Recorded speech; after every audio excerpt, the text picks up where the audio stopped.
On va aller directement au sujet. Cette vidéo va parler de comment sortir d'un environnement familial toxique.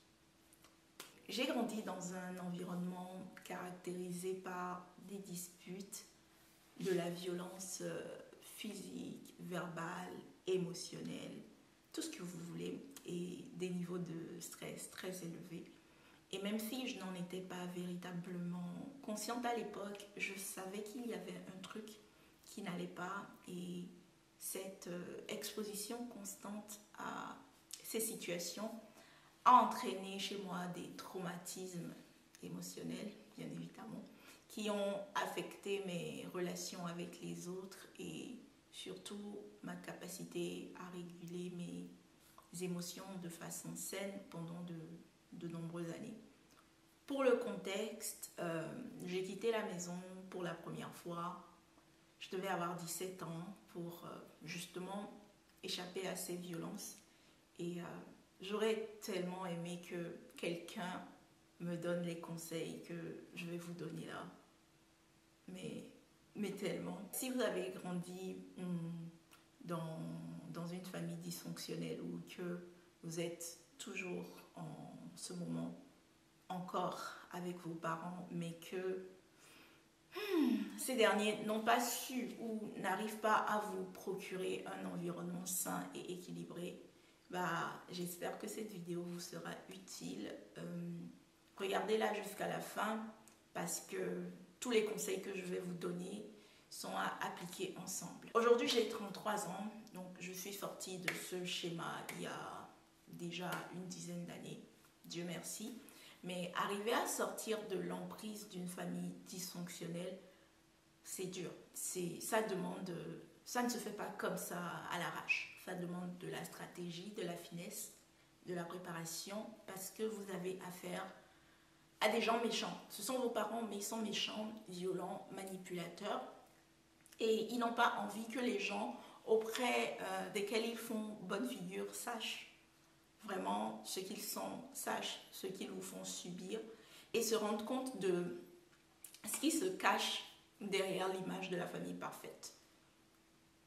Vous n'avez pas affaire à n'importe qui, vous avez affaire à des gens qui sont censés vous protéger, mais qui ont choisi d'être votre pire cauchemar.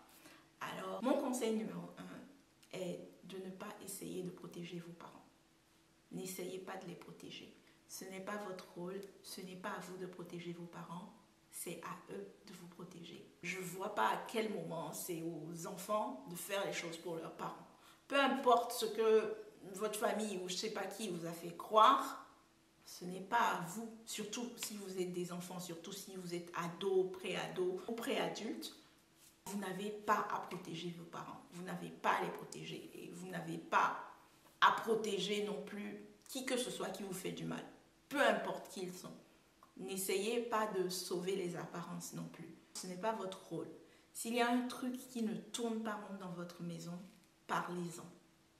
C'est la clé. Parlez-en. Ouvrez votre bouche. En fonction de la dangerosité de vos parents, dès le début des violences, parlez-en. Parlez-en. Parlez-en à vos amis, aux membres de votre famille, aux mères de vos amis. Ça, c'est très important.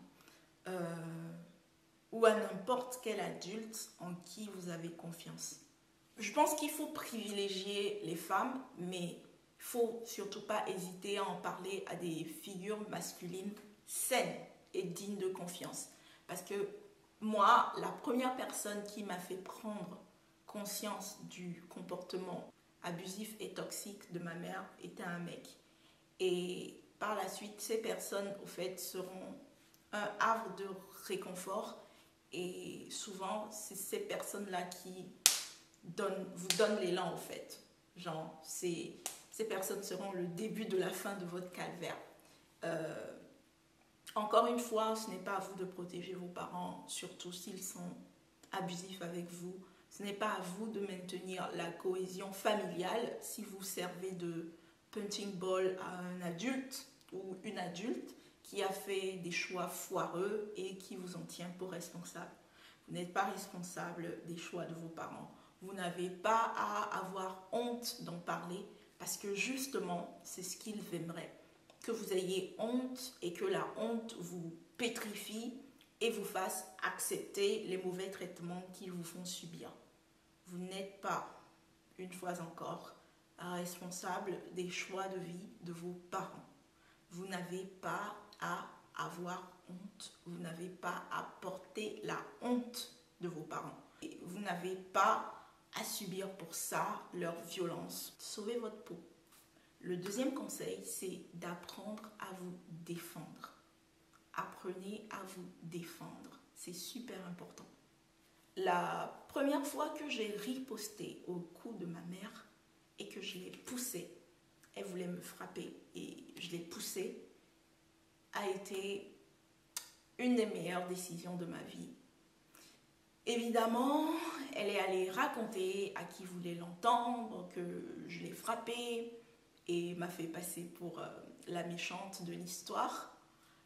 Mais je vous jure que jusqu'à aujourd'hui, je ne regrette pas une seule seconde d'avoir sauvé ma peau et d'être la méchante de son histoire. À l'époque, je vous avoue que ça m'a dévastée. En fait, ça m'a dévastée d'entendre les mensonges qu'elle répandait sur moi. Mais aujourd'hui, je pense qu'elle n'avait qu'à mieux se comporter, à se remettre en question.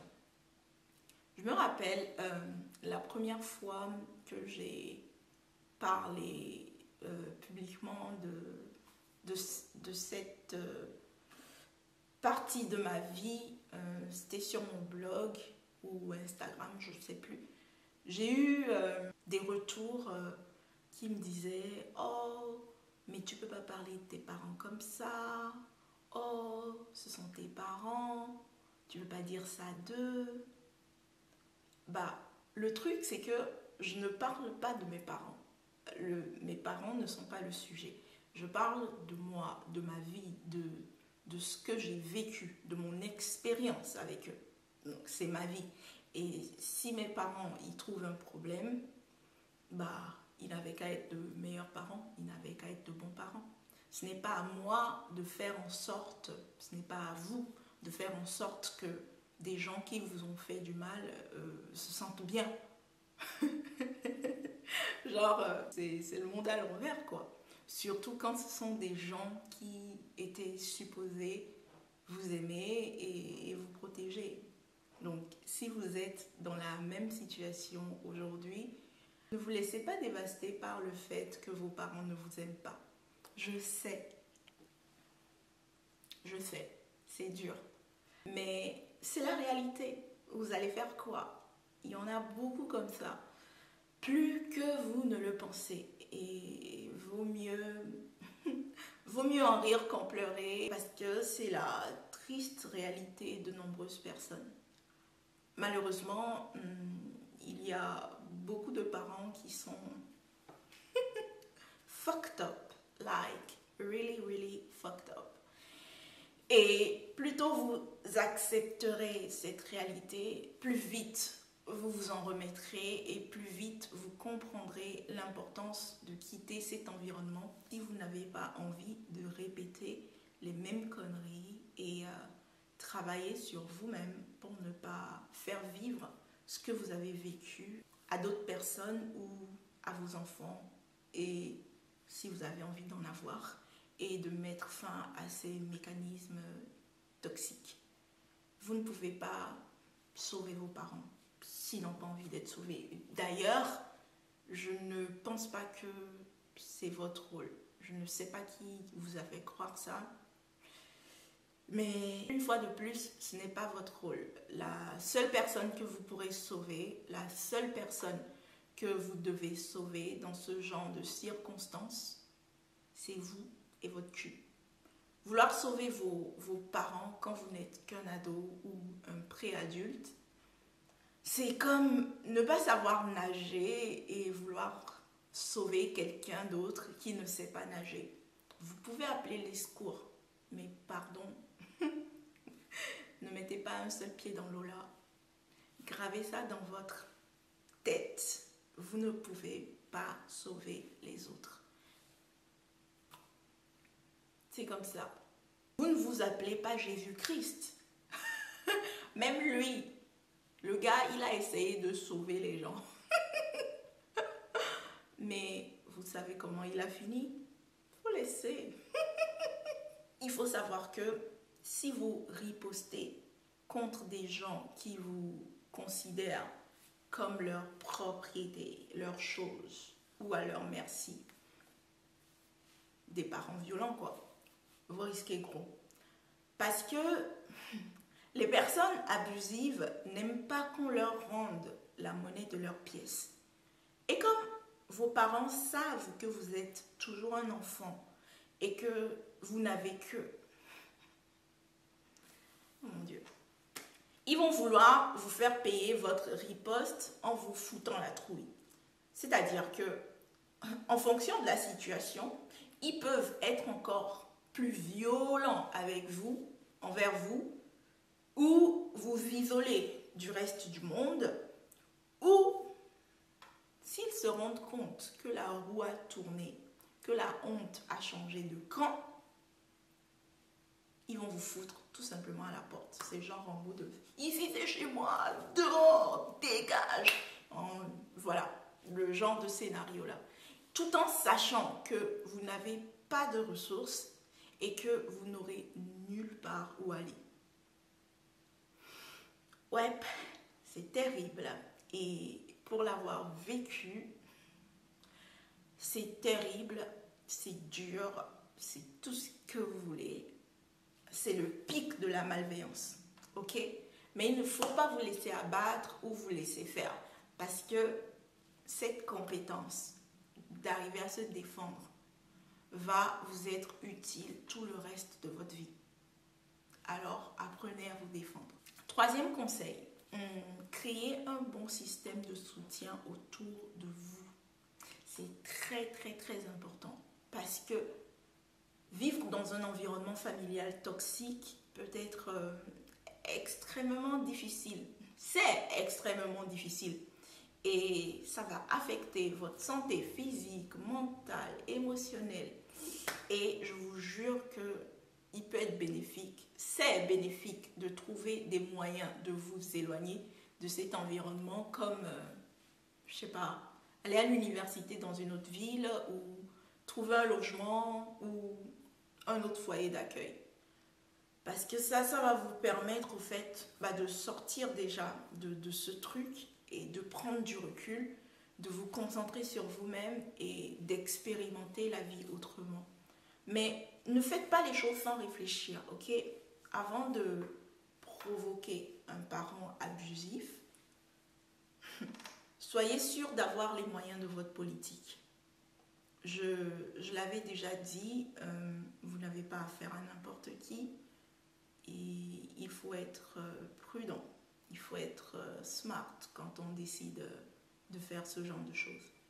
Parce que ces gens ne vous aiment pas et même si ce sont vos parents, ils ne vous aiment pas et ils chercheront à vous faire payer le fait de vous être défendu ou de vouloir échapper à leur emprise. C'est clairement la preuve que ce sont des gens qui ne vous aiment pas.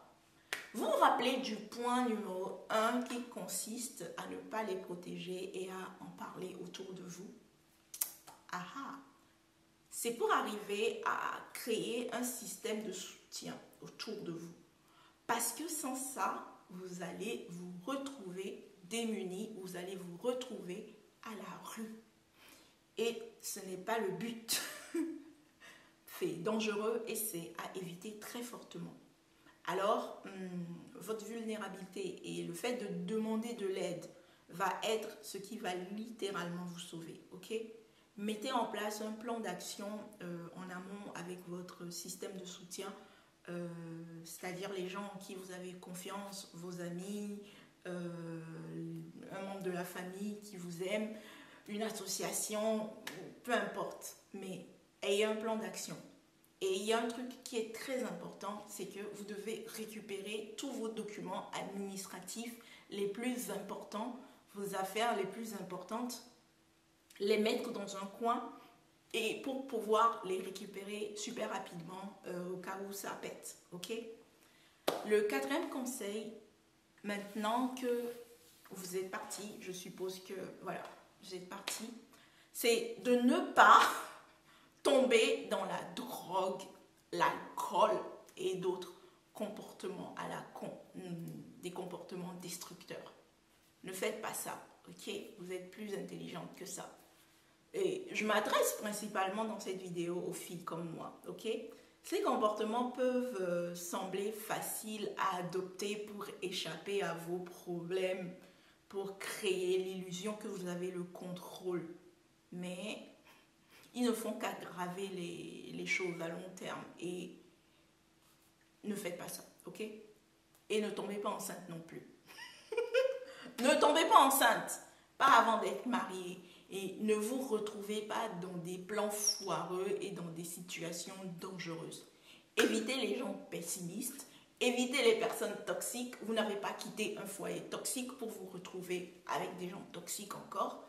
Et évitez les personnes qui ont des comportements destructeurs comme la peste.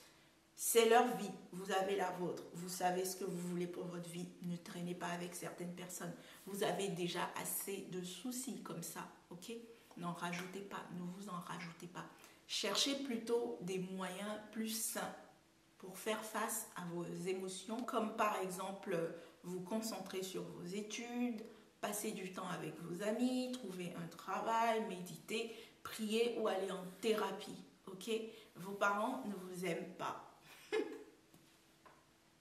J'avoue, je l'ai déjà dit, c'est triste.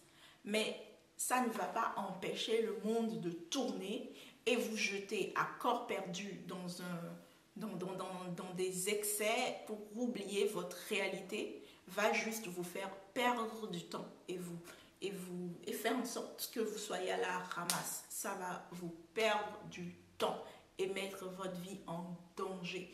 Concentrez-vous sur vous et sur les gens qui vous aiment, les gens qui sont là pour vous, ok? Souvent, quand on a le cœur rempli de rage et de tristesse, on est plus, comment dire ça, susceptible de se fermer et de ne pas voir, de fermer notre cœur, je veux dire, et de ne pas voir qu'il y a plus de gens qui nous aiment que de gens qui ne nous aiment pas, ok? Protégez-vous et ne vous rendez pas les choses plus dures qu'elles ne le sont déjà en vous laissant entraîner, en vous laissant influencer dans tout, partout et n'importe qui, et en vous laissant entraîner dans tout et n'importe quoi, ok? Vous avez un cerveau, vous avez une intuition, vous avez un cœur. Utilisez-les. Conseil suivant. Croyez en quelque chose. Essayez de croire en quelque chose dans ces moments difficiles.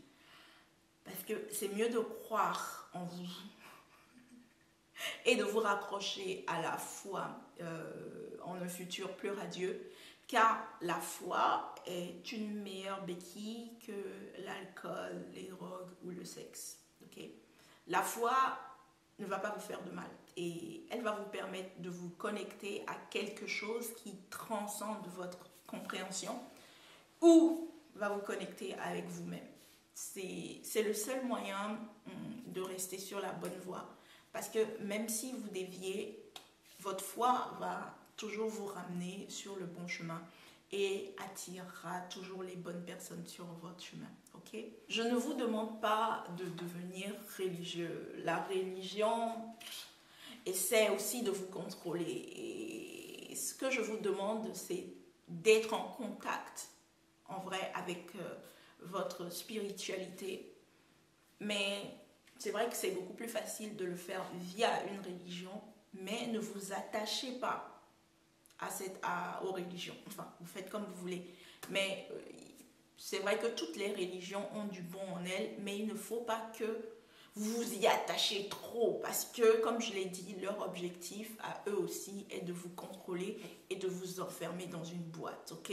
Ne vous laissez pas enfermer dans des boîtes, ne vous laissez pas embrigader dans des églises ou dans une religion tant que vous avez le cœur rempli de colère, de tristesse ou de chagrin. C'est surtout ça le problème. Si vous avez le cœur rempli de colère, de tristesse et de chagrin, ces choses pourront être utilisées contre vous. Mais c'est super important de croire en quelque chose.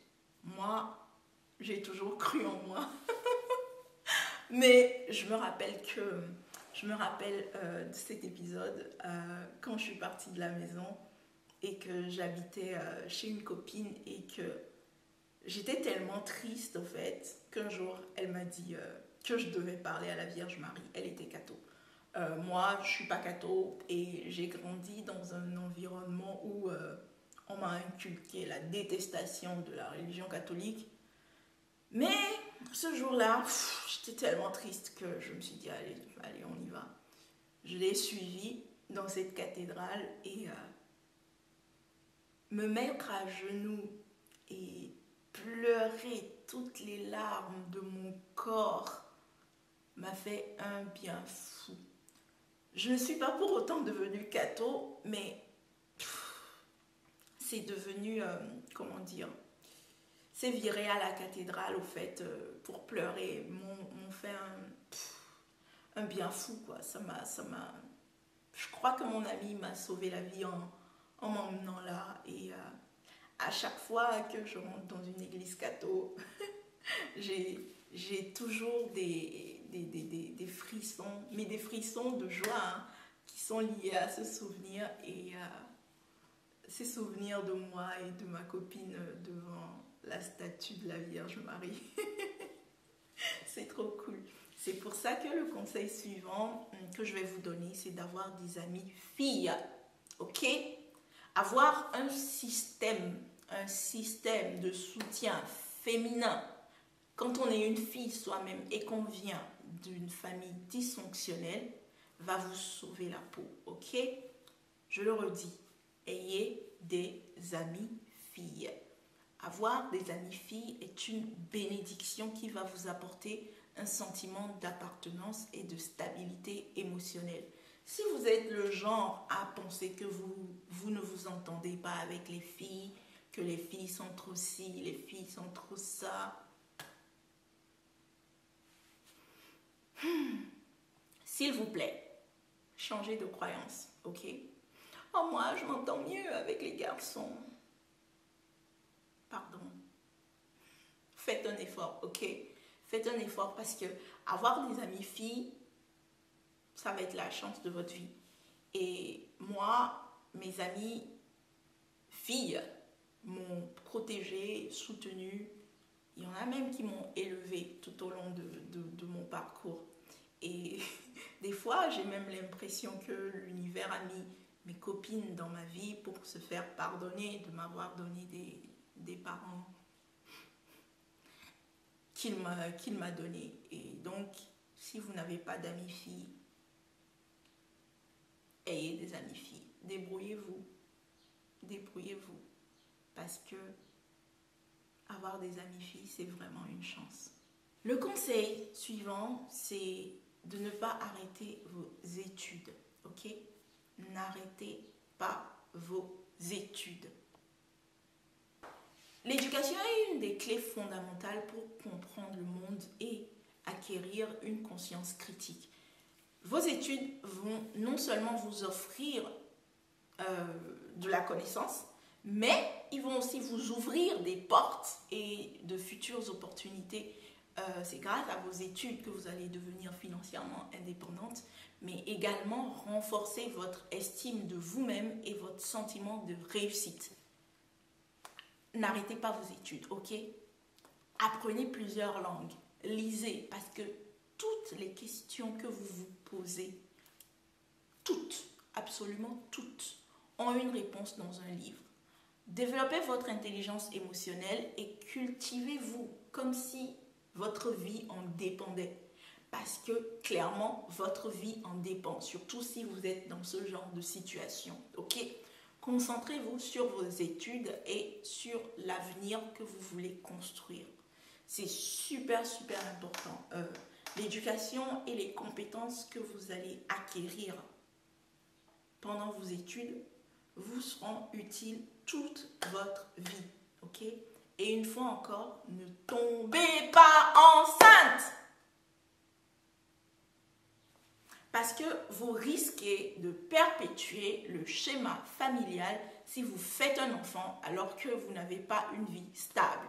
Ok? Concentrez-vous sur vos études ou votre travail ou les deux jusqu'à ce que vous ne soyez capable de vous offrir une vie plus stable et plus équilibrée. D'accord? Tombez pas enceinte. Ne tombez pas enceinte. Ok? Le prochain conseil, c'est ça. Il ne faut pas vous isoler. Grandir dans un environnement toxique nous pousse à nous enfermer, ok? Mais vous devez lutter contre cette envie et vous ouvrir au monde, d'accord? Mettez votre curiosité à votre service et saisissez les opportunités de connexion sociale qui s'offriront à vous. Il est très important de cultiver des amitiés et de participer à des activités communautaires pour sortir de l'isolement et se sentir connecté aux autres. Quand on vient d'une famille toxique, on a tendance à se renfermer, comme j'ai dit, parce qu'on a peur des autres. Mais vous devez vous débarrasser de cette peur. Tout le monde ne vous veut pas du mal, tout le monde ne veut pas vous faire du mal, tout le monde ne vous déteste pas, ok? Développez une carapace, c'est-à-dire que apprenez à dire non et à repérer les gens qui essaieront de profiter de vous et de votre vulnérabilité, parce que oui, il y en aura. Mais le truc, c'est que vous êtes vulnérable, pas faible. Si vous vous isolez, ça va vraiment vous affaiblir. Si vous vous isolez, que vous vous mettez dans un coin, que vous n'avez pas d'amis, ça va vous mettre à la merci de toutes les personnes toxiques et manipulatrices autour, ok? Ne vous isolez pas. Venir d'une famille dysfonctionnelle peut aussi faire de vous une people pleaser. Parce que vous avez grandi en pensant que vous devez mériter la gentillesse et l'amour des gens. Mais justement, vous avez grandi dans le faux.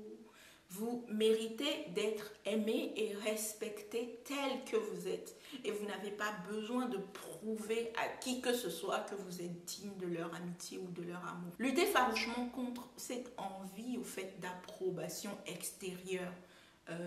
Cette peur du conflit et cette envie de faire plaisir à tout le monde. Non, vous n'êtes pas venu sur Terre pour faire plaisir à tout le monde, ok?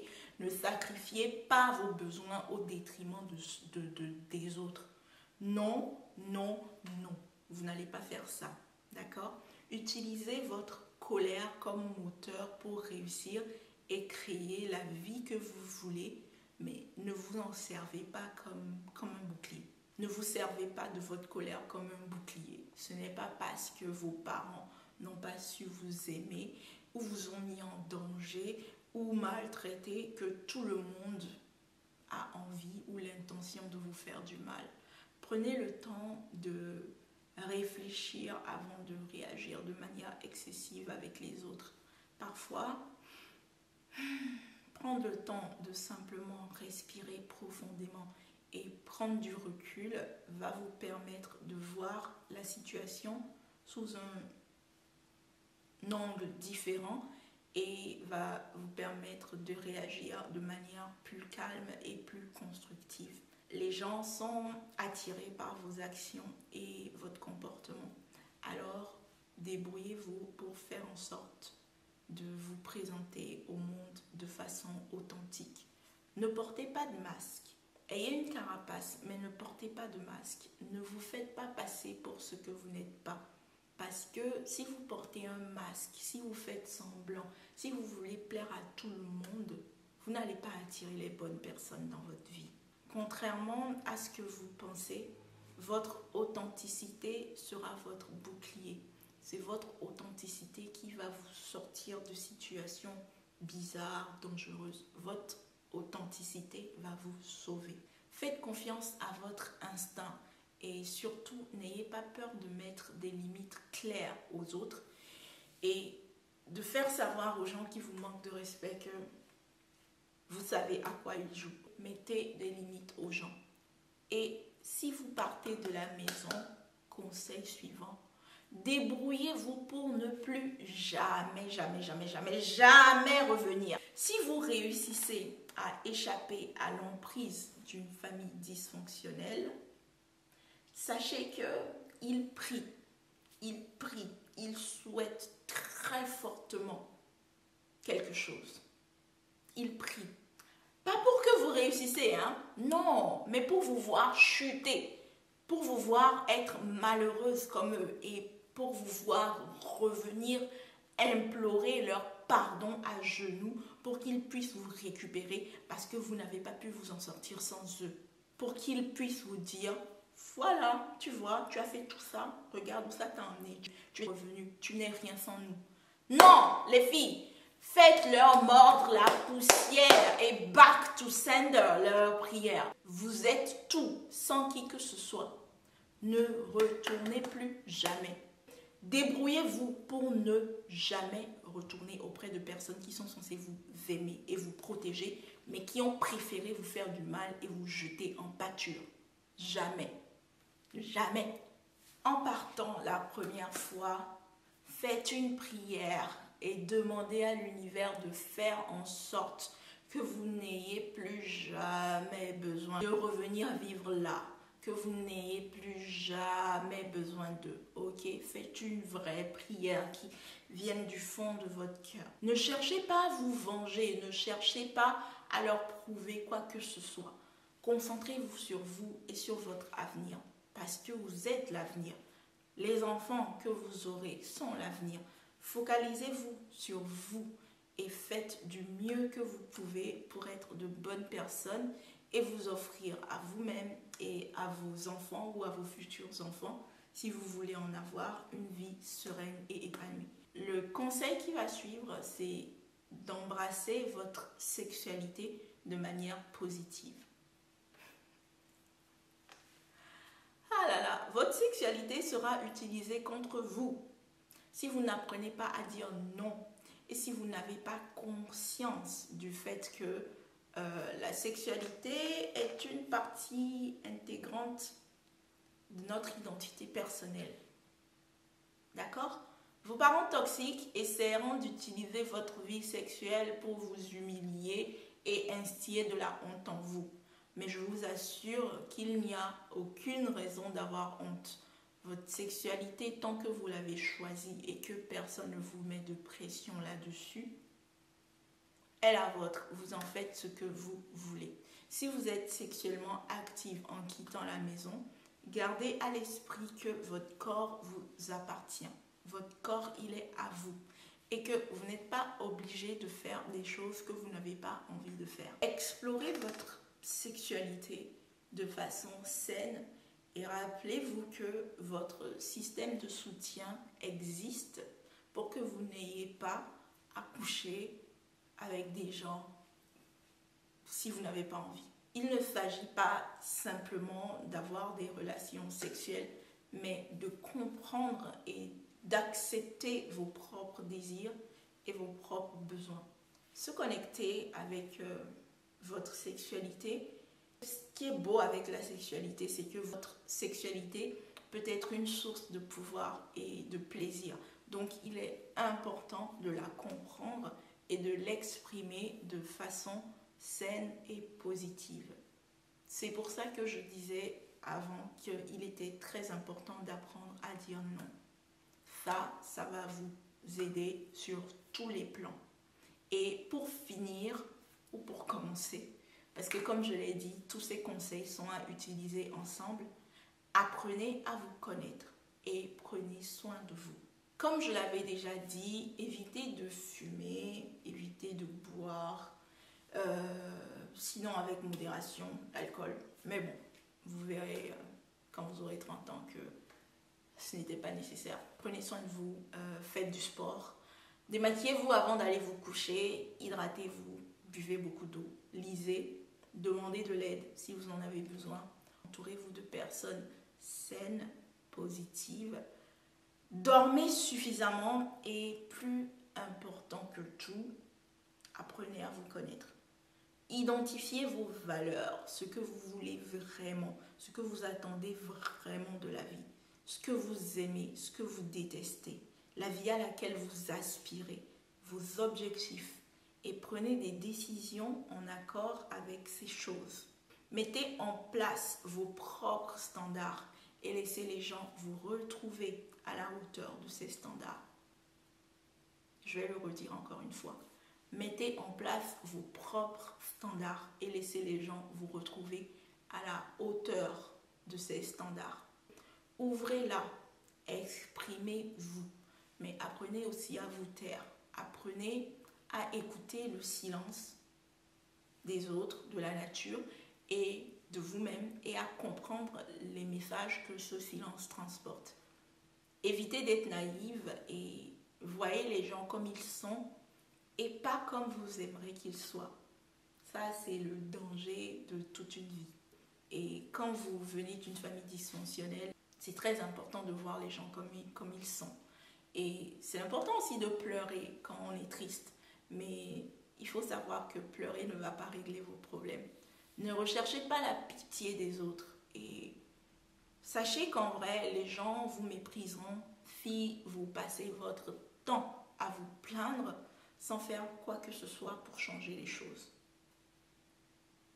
Soyez dans l'action. Si vous avez envie de quelque chose, faites. Utilisez vos mauvaises cartes à votre avantage et jouez vos bonnes cartes intelligemment. Mettez votre colère à votre service, sinon les gens l'utiliseront contre vous. Vous ne pouvez pas venir d'une famille dysfonctionnelle. Vous ne pouvez pas échapper à ça, sortir de ça et devenir une victime du monde qui vous entoure ou devenir une victime de vous-même. Non. Prenez soin de votre cerveau et de votre corps et gardez la foi inébranlable en un avenir radieux et sain parce que vous l'aurez. Votre havre de paix, vous l'aurez. Votre famille aimante et équilibrée, vous l'aurez. Vous aurez une vie radieuse. Vous serez entouré d'amour et vous ne manquerez plus jamais de rien. Pour ça, il faut que vous croyez en vous et que vous laissez l'univers vous porter et Dieu vous guider si vous croyez en lui. J'espère que ces conseils vous auront été utiles. Prenez soin de vous et tchuss, à la prochaine.